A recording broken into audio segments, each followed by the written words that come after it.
Shikues të nderuar, ju përshëndes, jemi në minutat e ditarit informativ në RTS Gjirokastra, ku ndër të tjera sot do të keni mundësinë të ndiqni. Kryeministri Edi Rama ka shpërndar këtë të martë historinë e dy të rinjve që vendosën të kthehen nga emigrimi dhe të investojnë kursimet e tyre në ngritjen e një biznesi. Shtatorja e Çerçis Topullit dhe busti i heroinave Bule Naipi e Persefoni Kokdhima janë rikthyer në pjedestalet e tyre.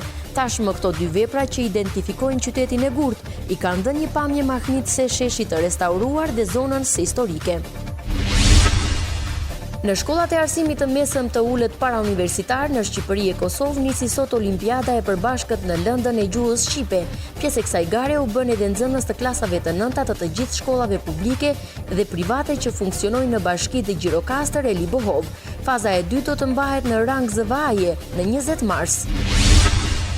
Brenda muajit mars në Saran do të funksionojë qendra e re rinore. Punimet pothuajse kanë përfunduar dhe të gjitha ambientet janë gati. Në dispozicion të rinjve të qytetit bregdetar do të jenë 6 mjedise argëtimi dhe një sallë kinemaje. Ju njohim tani më gjerësisht. Kryeministri Edi Rama ka shpërndar këtë të martë historinë e dy të rinjve që vendosën të kthehen nga emigrimi dhe të investojnë kursimet e tyre në ngritjen e një biznesi. Veronika dhe Redoni janë dy të rinj që vendosën të kthehen nga emigrimi dhe të investojnë kursimet e tyre në ngritjen e një biznesi. Kryeministri Edi Rama ka përcjell sot në rrjetet sociale historinë e dy të rinjve që lanë pas jetën e tyre të emigracionit, njëri në Gjermani dhe tjetri në Norvegji, për të rikthyer me dëshirën e investimit në një biznes autentik dhe shqiptar. Veronika shprehet se pas shumë viteve punë dhe jetë larg familjes dhe vendit të tyre, ata bashkërisht vendosën të kthehen në Shqipëri. Pas shumë viteve punë dhe jetë larg familjes dhe vendit tonë, ne vendosëm të kthehemi në Shqipëri. Unë nga Gjermania. Ndërsa unë nga Norvegjia. Të kthehesh nuk ishte e lehtë. Madje disa miq na shihnin me habi, por ne ishim shumë të vendosur të kthehemi në vendin tonë. Kështu, vitin e kaluar me kursimet tona vendosëm që të hapim Baresha Farm.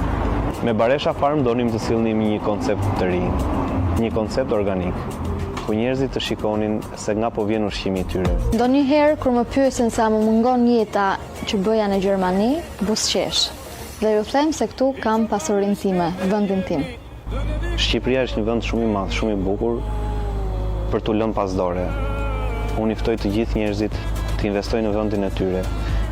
Aty ku flitet shqip, dhëmb shqip dhe hahet shqip.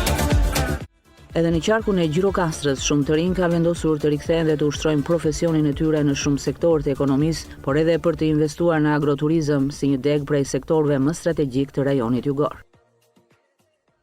Ndërthurja unike e plazheve, maleve, historisë, trashëgimisë kulturore, kulinarisë së pasur dhe mikpritja karakteristike shqiptare janë forcat e vërtetë e turizmit. Ky ka qenë mendimi i shumë personave që vizituan stendën e Shqipërisë në panairin e Berlinit, duke u shprehur se tashmë Shqipëria është në agjendën e pushimeve të tyre për këtë vit. Stenda e Shqipërisë në panairin ndërkombëtar të turizmit ITB Berlin 2025 të roqi vëmendjen e shumë vizitorëve. Ndërthurja unike e plazheve, maleve, historisë, trashëgimisë kulturore, kulinarisë së pasur dhe mikpritja karakteristike shqiptare janë forca e vërtetë e turizmit shqiptar. Agjencia Kombëtare e Turizmit ndau sot në rrjetet sociale prononcimin e disa të huajve, të cilët shprehen se Shqipërinë e kanë në listën e dëshirave të tyre për ta vizituar. Hi, I come from China. I attended the opening ceremony and I feel very impressed by what the Prime Minister said. It's so interesting and I feel this country is a must to see. So I hope I can see you guys in this amazing country. Unfortunately, I haven't been, but it's on my bucket list. It's a very beautiful country. I've seen it from the airplane when I was flying from Greece to Germany. So I'm a little bit curious and it's definitely on my place where I want to go in the future. I'm interested especially in nature because I've seen that you have very beautiful mountains and also the ocean looks very nice with crystal clear water, and maybe also about culture. So that would be also very interesting. So to get a mix of all. Very popular countries in Polish tourism. I interested in small village, and I would to go not in the summer, but I'm thinking about March or April. I think Albania has a lot to offer. You have the sea, you have mountains, nice food, and it's not so far away from Finland. I'm from Finland. Stand is very nice. It's so big and with all the logos from Albania, some music, some food. It looks very nice. It's a very nice country, and we like this country. We have seen a lot of documentaries about Albania. You have made this very nice big stand as well, so it's very colorful as it shows it represents your culture, I think, and your country. I'm very curious and I want to go there as well because what I've seen on TV, on documentaries, the people are very polite. Their dresses, their traditional dresses, their culture is very rich, and I just want to know more about Albania. Gjatë pjesëmarrjes në Panairin e Berlinit, Agjencia Kombëtare e Turizmit prezantoi edhe kalendarin digjital të aktiviteteve turistike dhe kulturore të Shqipërisë, TEA, i cili është një shembull i shkëlqyer se si teknologjia mund të përdoret për të përmirësuar dhe modernizuar përvojën turistike duke ofruar informacion të shpejtë, të saktë dhe të përshtatur për turistët. Shtatorja e Çerçisë Topullit dhe busti i heroinave Bule Naipje, Persefoni Kokëdhima janë rikthyer në pjedestalet e tyre. Tashmë këto dy vepra që identifikojnë qytetin e Gurt i kanë dhënë një pamje mahnitëse sheshit të restauruar dhe zonës historike. Pas disa muajsh munges, monumenti Çerçisë Topullit është rikthyer në vendin e tij në sheshin kryesor të Gjirokastrës, i vendosur këtu për herë të parë në vitin 1934. Ky monument prej bronzive për e skulptorit Odise Paskali është një nga simbolet më të rëndësishme të qytetit. Restaurimi i sheshit, por edhe ndërtimi i parkimit nëntoksor, sollën njëkohësisht largimin e tij. Por tashmë ai qëndron sërish këtu, si një kujtesë e gjallë e qëndresës dhe sakrificës për liri. Por Çerçizi nuk është i vetëm. Në këtë hapësirë historike janë rikthyer edhe bustet e dy heroinave të luftës antifashiste, Bule Naipi dhe Persefoni Kokëdhima, vepra e skulptorit Xenofon Kostaqi. Atyre u takon vendjet. Aty kanë pasur vendin, aty u takon. Janë heronjtë e Gjirokas, ka luftuar për liri, ka dhënë jetën e tyre, në im krenar për emrin e tyre. U takon të riktheheshin përsëri në vendin e tyre, këtu ku kanë luftuar dhe kanë jetuar. Mirë shumë buri kam bërë, bravo. Në vendin që u takon dhe më mirë t'i këshim bërë, akoma më mirë do kje. Do bëj restaurimin, u bërë restaurimin, do vihesh edhe ata në vendin që u takon, si Çerçizi, si Bule, si Persefoni. Këto monumente në bronz hieshojnë tashmë në sheshin Çerçisë Topulli, duke simbolizuar qëndresën dhe sakrificën e grave shqiptare për liri dhe përparim shoqëror. Gjirokastra i ka tashmë përsëri të dy heroinat në sheshin qendror, duke përforcuar identitetin dhe historinë e saj.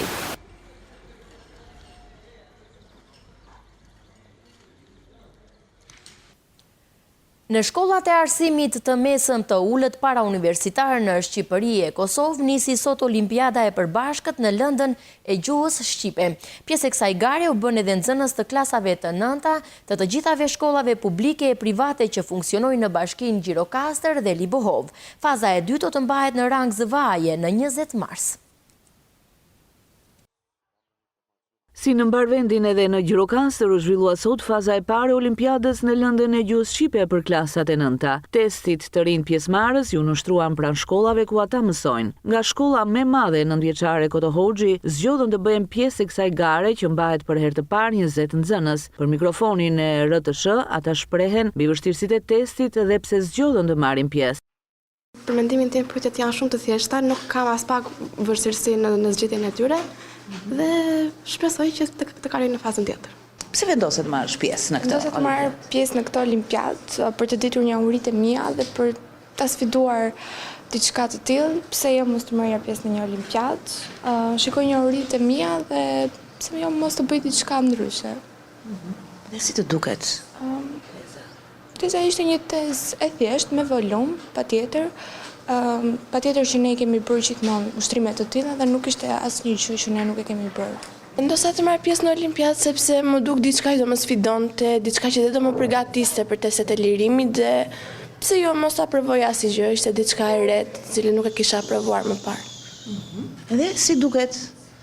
Kuptohet që si olimpiad ka, le të themi, vështirësitë e saj, ka volum, është diçka që kuptohet që nuk është për të gjitha nivelet e nxënësve, por deri tani nuk është shumë e vështirë, vetëm pjesa e poezisë që ka vështirësinë e vet. Kjo olimpiadë organizohet nga Ministria e Arsimit të Shqipërisë dhe asaj të Kosovës dhe do të mbahet në 4 faza. Sot në dispozicion nxënësit për të zgjidhur testin kishin 2 orë. Në këtë olimpiadë të përbashkët marrin pjesë nxënësit e klasave të 9-ta, të cilët kanë si kriter pikërisht notën 8. Në këtë olimpiadë ata do të përfaqësojnë veten e tyre, e kanë shprehur dhe me dëshirën e tyre për të qenë pjesëmarrës dhe kemi 20 nxënës në shkollën tonë, të cilët marrin pjesë pikërisht në këtë fazë, në fazën e parë që është në nivel shkolle, është në nivel shkolle. Në fazën e dytë do të kalojnë ata nxënës të cilët nga 50 pikët e mundshme të këtij testi do të marrin 32 pikë për të kaluar tek faza tjetër. Faza e dytë e olimpiadës mbahet më 20 mars. Në Këlqyr, gratë e brigjeve të Vjosës organizuan një takim të veçantë ku shkëmbyen ide dhe eksperienca se si mund ta mbrojnë dhe zhvillojnë jetën në luginën e Vjosës. Ky aktivitet kishte për qëllim ndërgjegjësimin për gratë dhe grupet e marginalizuara, duke u fokusuar në rëndësinë e angazhimit të tyre për ruajtjen dhe zhvillimin e këtij ekosistemi të pasur. Pas festimeve të 7 dhe 8 marsit, gratë e brigjeve të Vjosës u mblodhen përsëri në një takim shumë domethënës, me qëllim për të ndërgjegjësuar rreth rëndësisë së mbrojtjes dhe zhvillimit të Vjosës. Gjatë këtij takimi, gratë nga Këlqyra dhe Përmeti shkëmbyen përvoja dhe ide se si mund të kontribonin në ruajtjen e natyrës dhe në përmirësimin e kushteve të jetesës në këtë zonë të pasur me biodiversitet. Të gjitha gratë, të gjitha komuniteteve përgjatë Vjosës janë ngushtësisht të lidhura me Vjosën. Çdo gjë çon tek Vjosa. Ne jemi të gjitha Vjosa. Unë do ta përsëris pafund që roli i gruas lidhur me lumin Vjosa është themelor. Mos harroni që në trevat tona, Përmet, Këlqyr, gratë ndryshe nga gjithë Shqipëria edhe peshkojnë, kanë në kulturë, në traditë që edhe për hobi peshkojnë. Deri këtu domethënë shkon, kështu që patjetër Vjosa duhet mbrojtur dhe ato që mund ta mbrojnë më mirë të parat, sepse është e rëndësishme që kushdo ta mbrojë Vjosën, janë pikërisht gratë. Aktiviteti i sotëm ka një rëndësi të jashtëzakonshme për gratë e Vjosës, sepse qëllimi i tij është sensibilizimi i gruas këlqyriote, përmetare, memaliote e kështu me radhë. Ne kemi kënaqësinë e madhe që sot u mbajt këtu në qytetin ton ky takim dhe shpresojmë që në të ardhmen të ketë akoma më shumë takime të tilla, të cilat të shërbejnë në të mirë të komunitetit. Një prej aktivisteve të njohura, lobiste dhe drejtuese projektit, Besiana Guri, shprehu kënaqësinë për arritjet e deritanishme, sidomos për shpalljen e Vjosës si park kombëtar. Ajo shprehet optimiste për luginën e Vjosës në UNESCO. Ishte një mundësi e mirë për të evidentuar disa problematika, por gjithashtu edhe mundësitë që ato kanë për të përfshirë në aktivitete të ndryshme sociale, gjithashtu edhe mjedisore. Pas shpalljes së Vjosës park kombëtar, në fakt i cili është një lum lumor dhe prek vetëm lumin dhe degët e tij, përfshirja e saj në UNESCO si një biosphere reserve është një iniciativë e cila e zgjeron edhe ruajtjen e saj. Gjithashtu në këtë takim, gratë e Këlqyrës dhe Përmetit vlerësuan traditën vendase të artizanatit, bujtinave dhe gatimeve si mundësi punësimi dhe përfitimi. Brenda muajit mars në Saran do të funksionojë qendra e re rinore. Punimet pothuajse kanë përfunduar dhe të gjitha ambientet janë gati. Në dispozicion të rinjve të qytetit bregdetar do të jenë 6 mjedise argëtimi dhe 1 sallë kinemaje.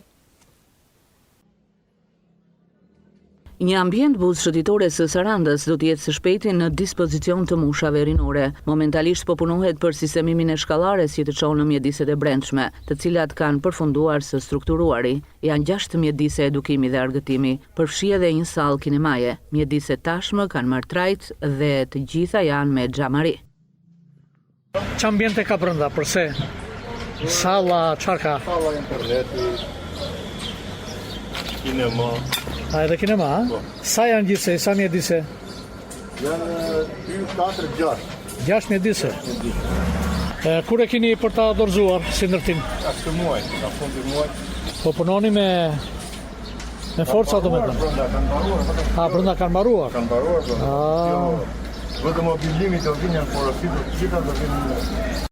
Tani është rradha e specialistëve të gurit për të thënë fjalën e fundit në punimet për qendrën rinore. Ajo do të jetë vendosur në një mjedis gati të nëndeshëm shumë pranë me qendrën e trajtimit të moshuarve të vetmuar, duke krijuar edhe më shumë hapësira bashkëpunimi mes brezave. Për qendrën rinore të Sarandës u përdorën mjediset e një ish magazine të Bashkisë Sarandë që shërbente për magazinimin e sheslongëve dhe çadrave të plazheve në administrimin e bashkisë. Pritet që qendra rinore e Sarandës të hyjë në funksion brenda muajit marsit 2025. Pranvera ka mbritur tashmë dhe në fshatin Andon Poçi, banorët kanë nisur punët e stinës. Fshati i përbër nga komuniteti vllaj nderuan traditat, jo vetëm blegtorale, por edhe ato bujqësore. Ditët e para të pranverës kanë trokitur tashmë dhe në fshatin Andon Poçi në njësinë administrative Odrije të Bashkisë Gjirokastër, me ardhjen e kësaj stine të re, banorët kanë nisur të merren me punët e sezonit. Tokat po i mbjellin me produkte tipike të pranverës dhe po kujdesen gjithashtu për një nga traditat e veçanta të fshatit Andon Poçi, e cila është kujdesi për lajthit. Të moshuarit të cilët kanë kaluar gjithë jetën në këtë zonë e njohin mirë këtë traditë dhe kujdesen për çdo detaj të mbjelljes dhe mirëmbajtjes së këtyre pemëve që janë një pjesë e rëndësishme e ekonomisë lokale. Tani në fshat, si në pranverës, punojmë, mbjellëm qep, patate, piperka, domate, patërgjane, bame, nga 5 re jatu. Sa vjeç jeti? U jem të 83. Punon akoma? Po tani ja këtu. Të tëre presim me gëzim se është stina më e bukur, stina më pjellore, punojmë me mbjellim, por të ishim qikë më të rinjë, se punojmë pak me sforzo tani.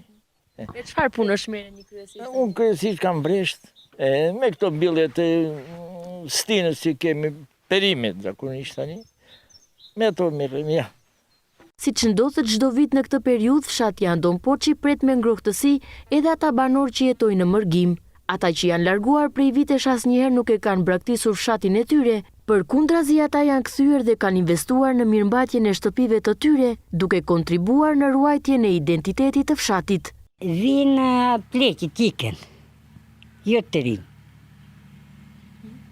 Jemi në shtatit plaka që në kam ndekur burrat, ikem në nëndor, edhe vim në prill. I kanë shumë të mira. Mirëmbajtje kanë rregulluar të tërë, edhe nuk japin. Me qira kështu nuk japin. Vinë shpesh? Vinë. Dherë në vit vinë. Sidomos në gush vinë rrinë nga 10-15 ditë.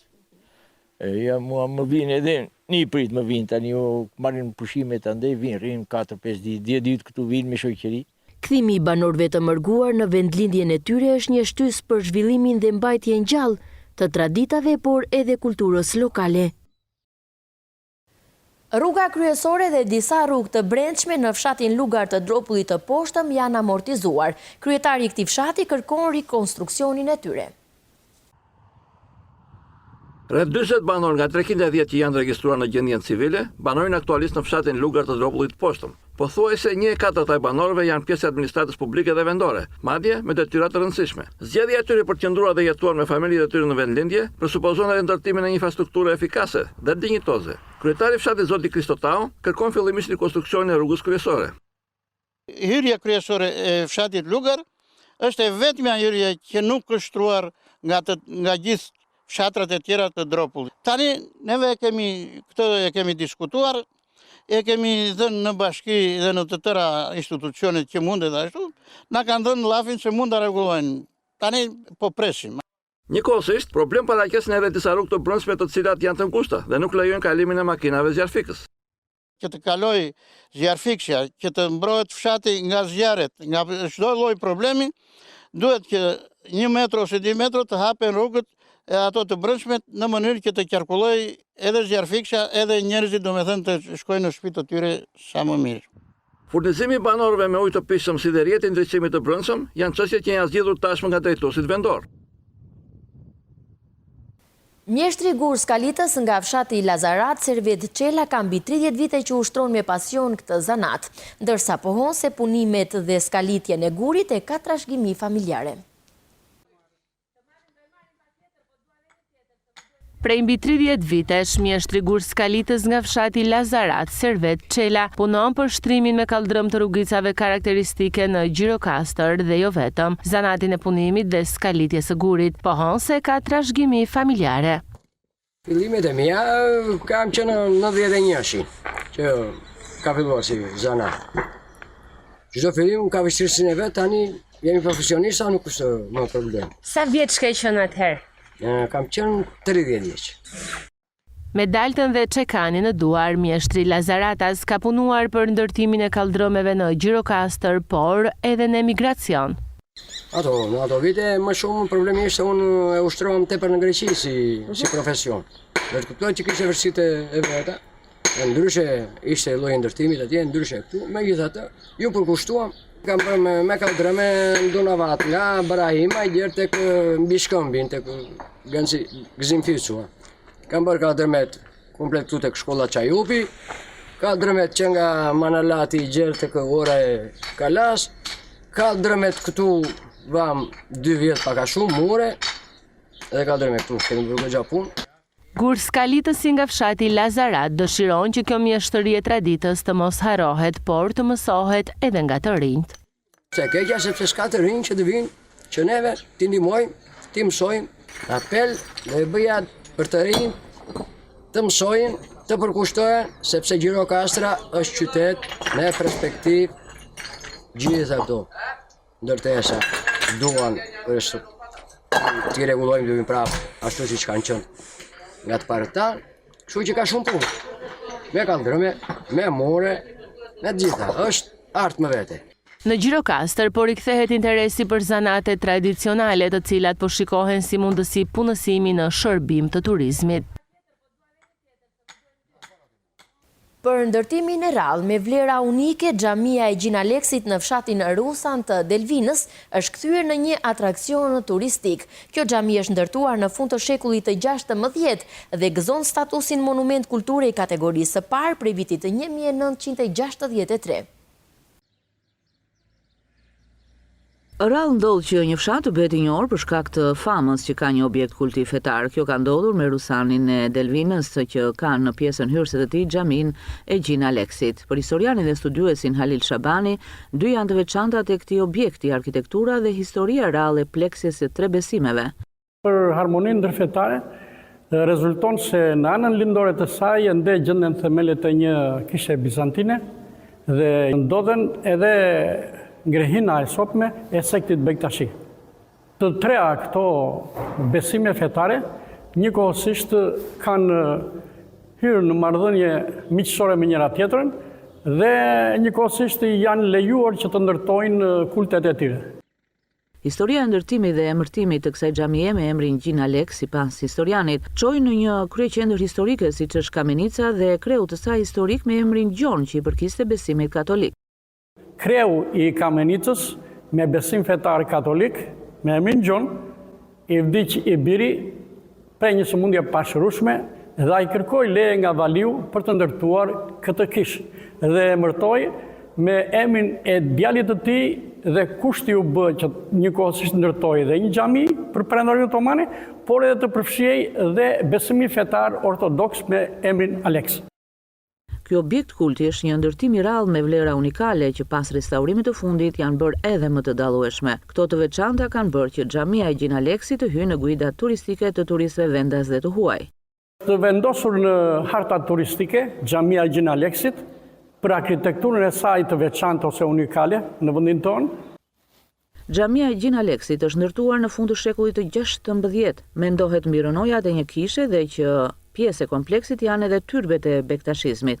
Ky kompleks gëzon statusin monument kulture i kategorisë së parë prej vitit 1963. Të nderuar teleshikues, kemi mbritur në fund edhe të këtij edicioni informativ lajme. Shumë do juftoja që menjëherë pas siglës së mbyllëse të ndiqni një material më të zgjeruar që ja kemi kushtuar punës nxitëse për orientimin e të rinjve të fshatit Lazarat drejt zanateve, një nisëm e ndërmarrë nga Qendra për Hapje dhe Dialog. Bashkë, mirupafshim.